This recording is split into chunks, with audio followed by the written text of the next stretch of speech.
B News.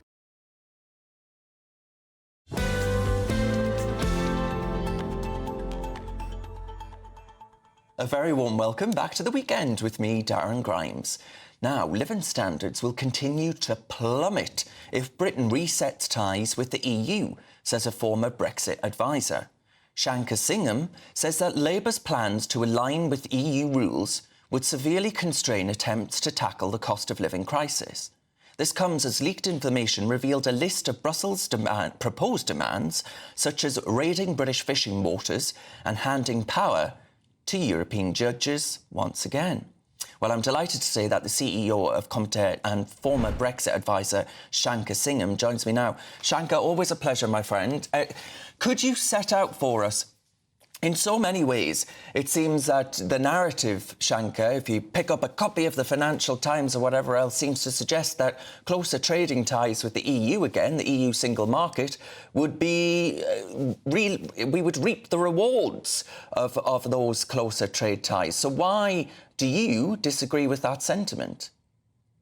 Well, I don't disagree with that sentiment. I think we can actually have a better relationship with the EU. We can actually improve on the trade agreement that we have with the EU. All of these things are perfectly possible and normal in the ordinary course of things in a trade negotiation. What I'm concerned about, very specifically, is the possibility that the UK government will seek to align dynamically its regulatory system with the EU's. I mean, I think there are two things we need to do coming out of the EU. One is to maximise the opportunities that we have, and the second thing is to minimise the disruptions.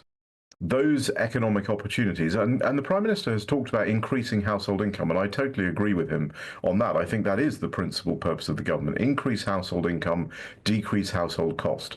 How are we going to do that? Well, we're going to do that by preserving the two things that generate income, which are your independent trade policy and your ability to have a better regulatory system, one that imposes less costs on consumers and on people and on households.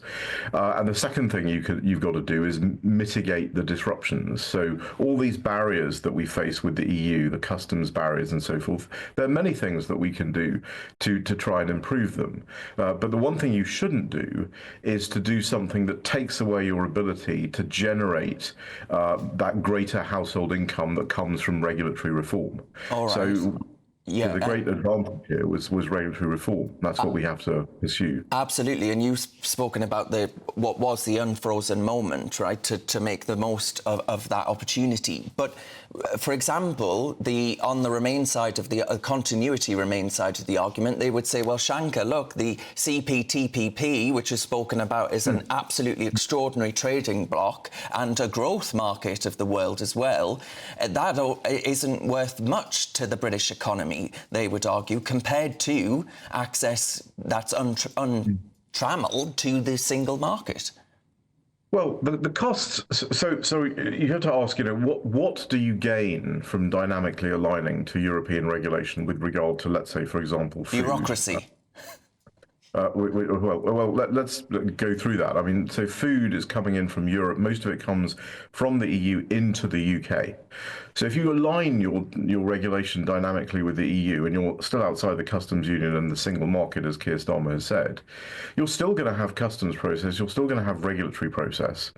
You don't actually gain that much, but you lose a huge amount. You lose your autonomy, you lose your sovereignty, you lose your ability to set your own regulatory system. And the critical thing here is, if you look at the direction of travel of European regulation, to which we are potentially going to align over the last 10 years, say 20 years, it has been moving in a very anti-competitive direction, a very wealth-destroying direction, which the European Union acknowledges themselves. Von der Leyen has said this. Mario Draghi has said this in a report that he did on the European Union regulatory system. This is why there are no big tech companies in Europe. They're all in the US.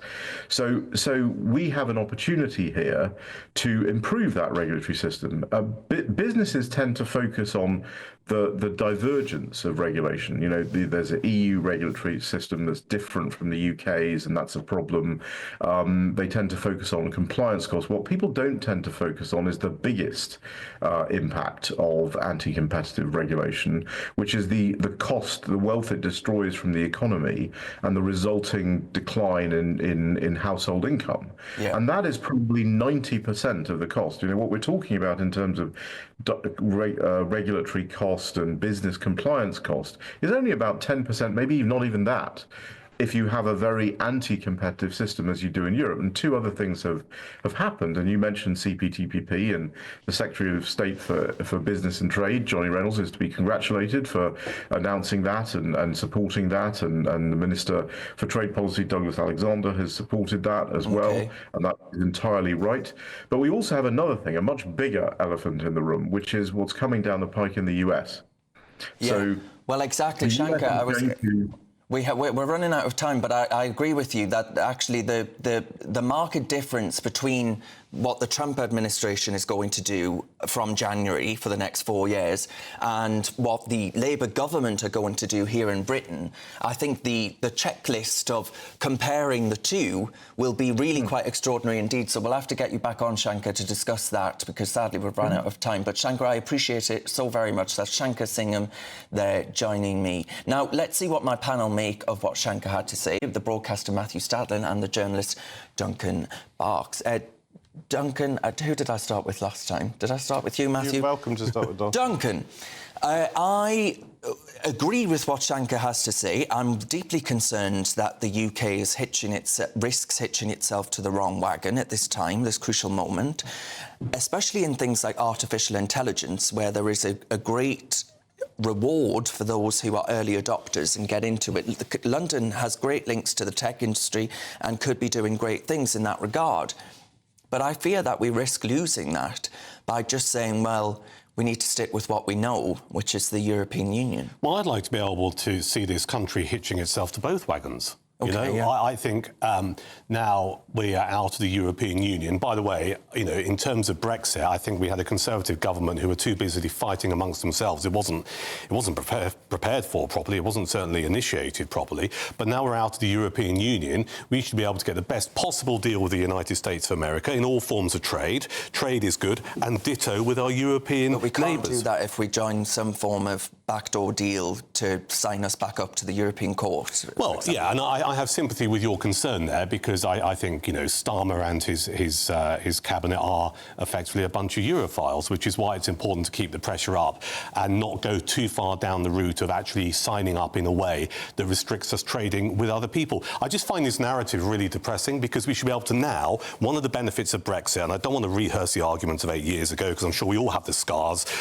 is we should be able to trade with everyone around the world, because free trade is a good thing. It improves people's quality of life. It's a great thing. And I certainly do not want to see us go backwards with doing some kind of deal with the EU. Matthew, the point that Duncan makes there about, Labour and the EU, it is correct. I'm sure even you would agree, Matthew, that it is correct. Even me. Even you, to argue that Starmer, being a lily-livered liberal, he rather likes technocracy because it removes democracy from the equation. So he loves the EU for that very reason. And you have to ask Starmer. I don't recognise this phrase. Well, we didn't have to ask Rupert Lowe when you just accused him of being hateful. I've thrown down the gauntlet. Any time he wants to come on GB News, I'm sure he'd be welcome. Well, I'm sure we can make that I'd happen. love to be invited and to take him on in detail. But no, lily-livered, I don't recognise that. It's just an insult.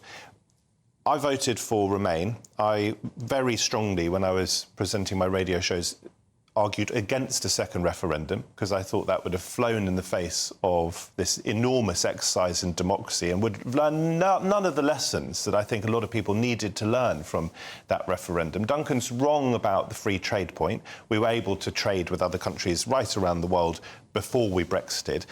Where I agree with Duncan is that we should be doing everything we can to maximise our economic relationships, not just with the EU, but with America and many other countries as well. Because what I want, and I don't know whether Labour will deliver this, but what I want is for the people watching this programme to have more pence and pounds in their pocket.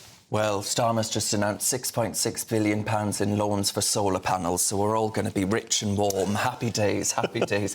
Anyway, thank you very much, Matthew Stadlin and Duncan Barks.